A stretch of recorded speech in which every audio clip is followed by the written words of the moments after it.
ओम शांति। सदा सहयोगी बनो।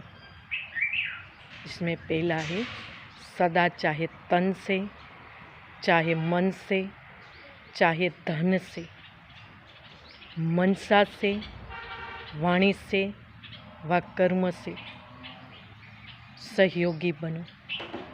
अगर कोई मन से नहीं बन सकते तो तन से और धन से सहयोगी बनो। मनसा से नहीं तो कर्म से कर्म योगी बनो। दूसरी पॉइंट है संबंध जुड़ाने व संपर्क में रखने में सहयोगी बनो।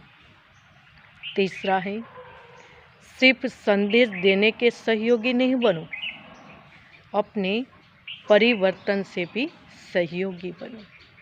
चौथा है अपने सर्व सहयोग के अनुभव सुनाने के सहयोगी बनो। पांचवा है अपने सदा हर्षित रहने व हर्षित सूरत से सहयोगी बनो। छठा है सिर्फ किसी के गुणों के दान द्वारा सहयोगी बनो। सातवां है किसी को उमंग उत्साह बढ़ाने के भी सहयोगी बनो। ओम शांति। धन्यवाद।